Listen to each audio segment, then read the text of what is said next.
Well, if I look back at my first year, I think when you're stamped out of the mold of teacher training and the curriculum and student teaching, you come out rather rigid.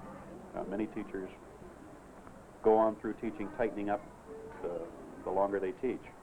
I think, to the contrary, I've kind of loosened up. At first, I expected the children to be a particular point at a particular time as a result of what I did.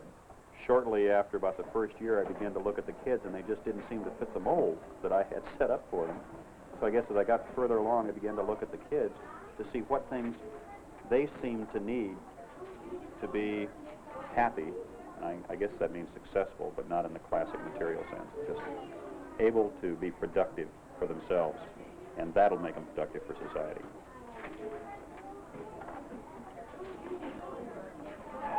Thank you. You came in very well. Gentlemen, I think you might have almost outdone the ladies this morning. We'll see what happens next time around. What are we beginning today? Drugs and drug abuse. Before we go into a program, I think it's important to find out what you know. Anything you want to talk about, because this is kind of a beginning idea. Let's find out where we are in our knowledge. Now, some people have talked, and other people don't seem to get involved. Go ahead and get involved. Okay, well, some people are good and feeling. Some didn't know exactly, but they just take it because they don't have anything else to do. They have problems and they want to run away from it. And other people just do it just for fun. Well, some people think, well, if I have one trip, it's not going to come back. I probably won't ever have it again. Then it does. You might have it again. And then you think, well, I had better take some more, just in case. And so they take some more. They live their life so dangerously, and they're afraid to sleep because, they're afraid they're going to crash while they're sleeping and they won't be able to wake up. And it's really dangerous. They can kill themselves. Okay, you mentioned a crash. Some other things that you have heard about drugs, whether true or not, isn't important. Well, we have a friend and her daughter, she's 16 and she started drugs, and she started stealing from stores and everything. And every day, Dad has friends over and has take pot, and they would just take as much drugs as they could. And she would steal from her parents. They give the first one to you free, so you get hooked on the first one, and then they try and sell you some more. His wife was taking drugs, and he didn't know about it, and so she ended up in the hospital. And she's in a critical list that she's almost dead. She didn't know who she was, or where she was, or she didn't know. It was like her brain had been completely washed out. All right, with that comment, I think she summed it up quite well. Would you act, Richard, as our light monitor when I begin the film and it's running? Then we can click the lights off. And we'll let you take a look at it. What was the beginning of your program? Asking where they were. Just finding out what they knew about drugs. Okay, that was day one in the classroom presentation. Did they seem more knowledgeable than you thought they might be? Yeah. I kind of heard that with a gasp, because I could hear you going, hey, they know more than, we thought they knew. They do know more, and that's why you're getting, hopefully, 1.5 jumps ahead of them. They are well informed very often, but very often they haven't gotten the whole picture. They have just enough knowledge so that somebody will say, hey, I know what they know what they're talking about. Did you feel the whole film was kind of a broad area? As you had mentioned over here, it's awful big. It doesn't go into much detail and covers so much territory. I think it will be valuable to us as a group and for your note-taking and for gathering knowledge to break these down into big families of drugs. What are one or two of the big families we could break it into to study a type of drug? Did you see any coming out of this? Morphine, uppers, downers. Okay, you say uppers and downers. These are two of the families we're going to be studying. Does anyone know what an upper is actually called, the chemical name? Stimulants or amphetamine. Oh, my goodness. Okay. You've got a lot of knowledge going for you before we even get going. We won't go into the other families right now, but I know a lot of you collected articles over the last week or so, didn't you? How many found drug abuse articles? All right. You know the big gray bogus that we have at school? You could fold over a piece and slide all your articles in there. Keep gathering them. Sometime during the week, I'm going to have you, as a group, work on a bulletin board somewhere Well, over here. thinking back at the first stages, really, the whole thing began with an interest in drugs from probation department when I was a probation officer, and when I'd gotten into teaching, let it drop for those first couple of years in which I was trying to get my head straight on working with kids, and then after that I began to look into the programs I wanted. One was working in drug abuse. I felt that it should start down at elementary, and not much was being done at all in the city here, and really not much was being done nationally. So I called the only person I could think of, and that was somebody at working for the county or the city involved in drugs, and that was Dorothy Gildersleeve. My background in elementary ed and hers, long time in drug abuse education. So we felt one priority should be a drug abuse class for teachers and for community people, teachers in particular, so they could kind of seed the area with programs. Okay, what are you going to say? Because you're going to be asked every question that I might throw at you or Dorothy might throw at you. They're going to ask you. Where do you feel you're going to begin the program? I think of the classrooms that I've visited. I've seen lots of information given about safe habits, lock your medicine cupboard, take only medicines that are prescribed for you, only with supervision. These things are going on in the classroom all of the time. This is not a new program. This is not anything dangerous. It's been going on in various forms. I think you might include that as part of your presentation initially, the first step. It's not new. It's been going on in a fragmented manner in the schools. What you're hoping to present is an organized, scheduled pattern of concepts and growth in drug abuse. And so you're just bringing it together. In that way, you tend to play down the scare aspect. If it's presented as a hot new potato, you've got a problem right away, because what is new is not always accepted very quickly. I wouldn't want to bring them in to scare them into it. I would just want to show them what materials we have available to us and what we hope to show the children. Well, a lot of the parents in the community have to be convinced, if there is a drug problem, that it does exist, or what maybe show them the potential of what can happen, because especially in the 6th grade, they'd rather, prefer that they stay sheltered and protected from it.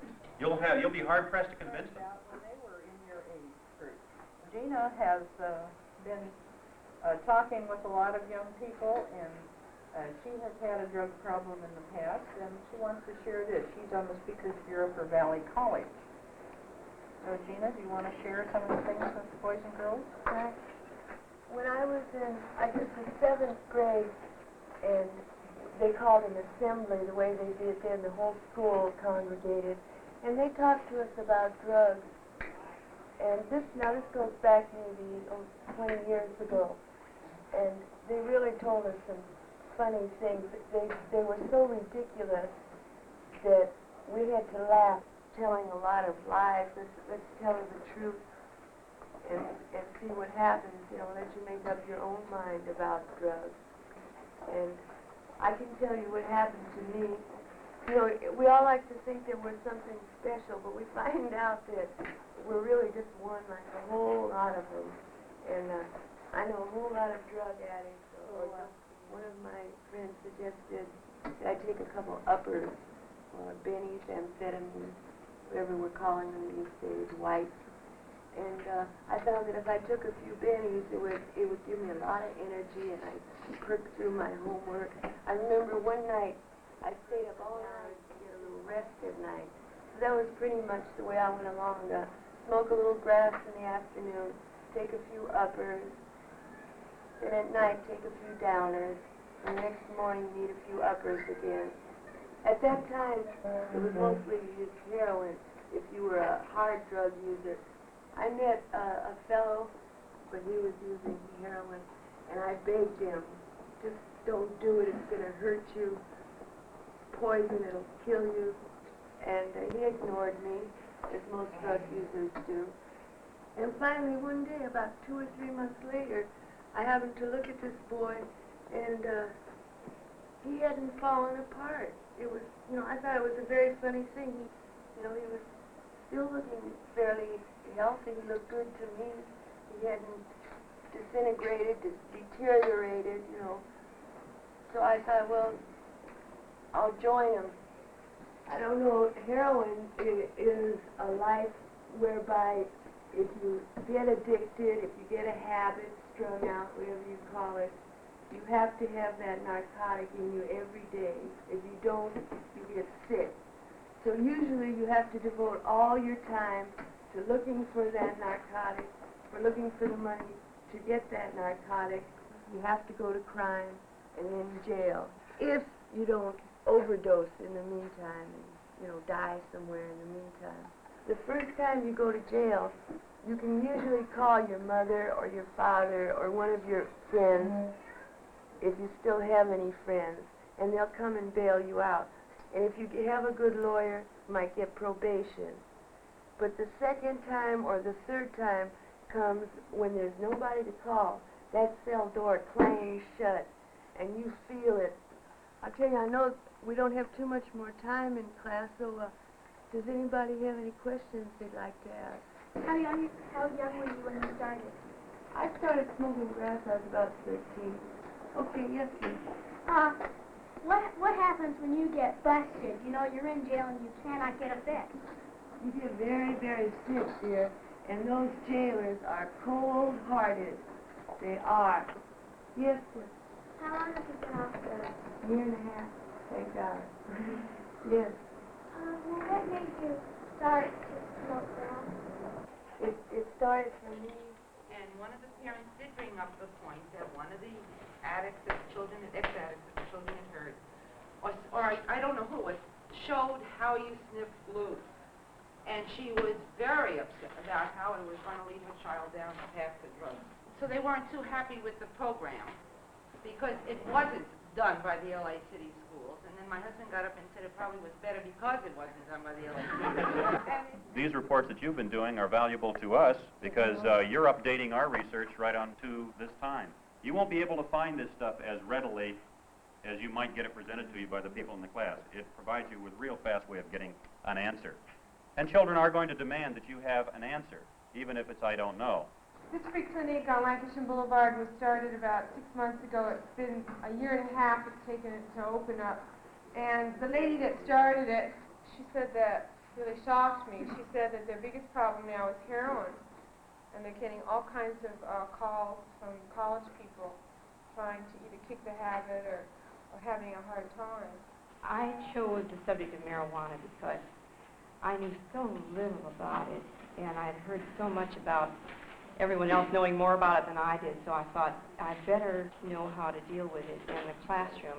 And I was thinking, I have a coffee habit, and I tried, and I really have cut down. I was glad you suggested that because it really brings home how difficult it must be for somebody who is really habituated to a drug to know how difficult it must be for them to overcome it. What types of drugs have you used? Well, over a period of about 6 or 7 years, I guess I've tried and used marijuana, hashish, some hallucinogenics, including LSD and mescaline. One time, let's say every 6 months, and that time on a small amount basis. I've heard of younger kids who have taken hallucinogenics quite frequently, like 2 or 3 times a week, within a couple months span, and it does have some pretty nasty effects. But I think that if you got as loaded as you do behind a hallucinogenic with alcohol during the same amount of time, you'd have DTs and be put in a hospital anyway.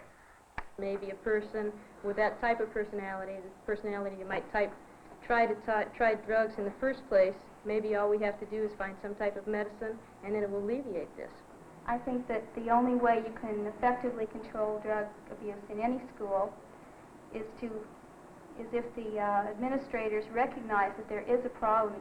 So very important because a lot of people just assume children realize that these medicines are not to be taken, that they are not candy. Well, he showed me the rap sheet.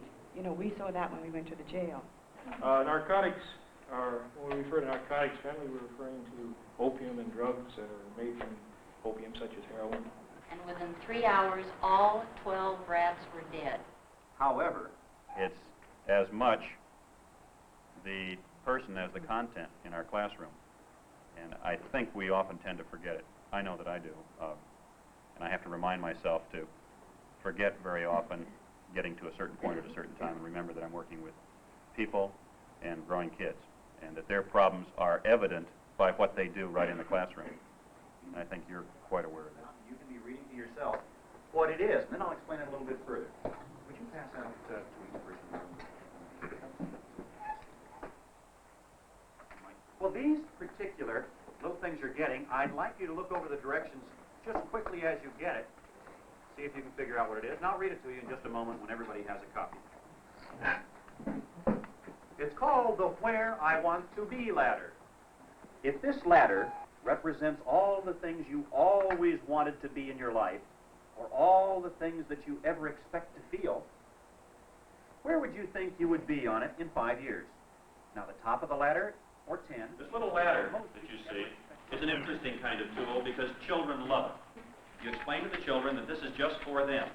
And it's to find out, on a scale of 10, where they hope they might be in 5 years. Realistically, where do they think they might be if everything were on a scale of 10? And put an X down where you feel you'll be. And they'll ask you, well, what do you mean, where will I be? And your response might be, well, I don't know, what does it mean to you? On a scale of 10, all your life, all your achievements, all your feelings, where would you like to be, realistically? Mark an X. And the kids will ponder and their expressions will change and they're rather fun to watch. They'll mark an X somewhere.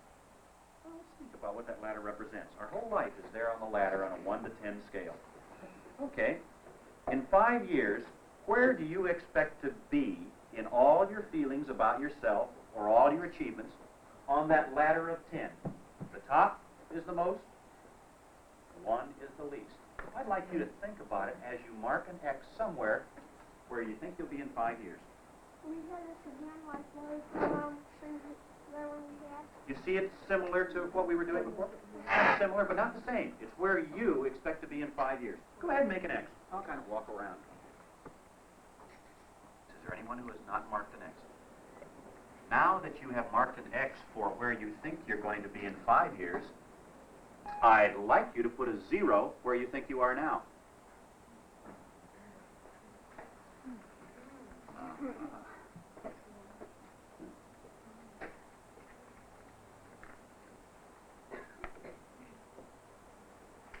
You don't have to let any neighbors know if you don't want. This is just for you. Pen doesn't work. Well, try again. Circle where you think you are now, and the X for was where you're going to be in 5 years, you think. Would you pass all those forward now? I'll give them back to you in 3 or 4 months. How's that? Would you like to do another one in 3 or 4 months? Okay, you're on.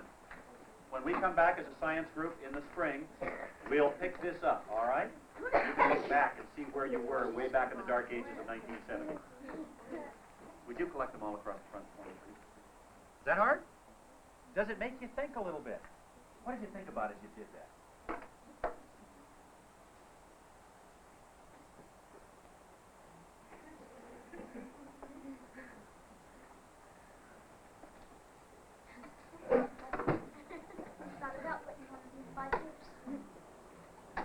Maybe how you would progress in 5 years. Like let's say you're doing, let's say like in math, let's say you're doing, not that great. Maybe in 5 years you might be an expert in it. You never know. Well, it feels like how popular you are now, and like how you're doing in school, like Jerry said, and how the people like you around. Where you are now and where you want to go and how you're going to get there. People, you feel like you're number 1 or you're number 1 million, and you put it in the box. Well, where you are right now, like, you might be a 4, and you're thinking about how far you'll be up, like when you're old. Meant a lot of different things to different people here, didn't it? Seemed that to some it meant school, to some it meant popularity, to some it meant other things. I saw a lot of quizzical expressions as you kind of went, wow, where am I going to be in 5 years? Well, that's something we think about, particularly when we deal with drug abuse. Because in 5 years, most of you are going to be from 16 to 17 years old. And so they've locked themselves in time and space to a feeling about where they are and where they're going. Might this not be a pretty valuable tool in launching a discussion about feelings? And certainly, right into the drug abuse program, you can go about feelings about oneself and how they're affected by drugs. Next letter's E after that. Feelings. Bingo. Okay. Your feelings about me. Now, I sat and said, what a great group you are. Wow, you're really terrific. You come in here and get all your papers out in the morning, and you really do a good job. And you're looking at me like, well, he's saying that we're doing a good job, but he's what? You didn't feel it right, did you? Well, we're going to start working a little bit more on feelings in here. Now, we've been getting the facts. You know about amphetamines, and you know about barbiturates, and part of you are going to do something quite different from anything you've done in any other class, I think. And it may put you in a strange position. Go along with it. Let's see what happens. For instance, I would select, now we don't need hands, but I'll just go around. Maybe one of them to go outside. You'll be going outside. You'll be going outside. Now, Jay, I think you were the last of the 4 boys. You'd like to go outside right now. Style. Used it at school and with 6th graders, and the technique to get them into it by having the children first talk to each other for 5 minutes about anything. They must sit and face each other, and whether they do nothing, they're supposed to talk to each other, and they must face each other. And after a while, these 2s talk to each other, boy, girl, girl, girl, boy, boy, whatever. In any way they want to about anything. What did you feel the purpose of this was, if any? Communicate. Yeah, with other people. To be able to communicate with someone else other than someone that you know, also that you know very well, and also maybe with the opposite sex, because we're kind of silly about that. And see what other people think about other subjects. We communicate. Communicate? We talk. We'll talk about those. Why couldn't we talk more? Did your time seem to go fast? Yeah. Or did it seem to drag? I think that we've only got one person that thinks that we should have more time discussions. Some discussions out here? Yeah. I wish that we had more time for it, and maybe we'll make some more time. We won't make this the last then, all right? One of the children in that group, he learned to talk to a girl. A couple of kids got invited to parties at the end of the year that said, I never thought I was going to get invited to a party. And then I began to talk, and they found out I really wasn't so bad. And I found out that girls really weren't so rotten. They began to talk.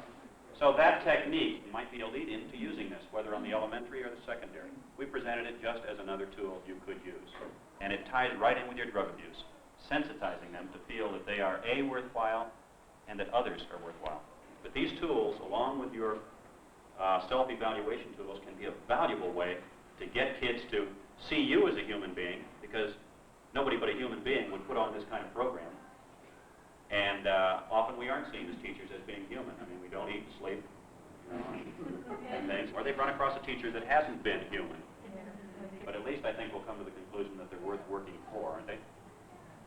The kids? It was real interesting, because before you didn't know anything about it, you just saw the headlines in the paper and everything. Now when you see something, you know what's going on. It was a good class, and I learned a lot about drugs. I mean, when I didn't know anything about drugs, I was curious what they would do to you. If you just picture yourself taking even one, you can say that's not going to hurt me. You can keep on taking them, and then after a while, that something bad is going to happen to you. There's no doubt about it.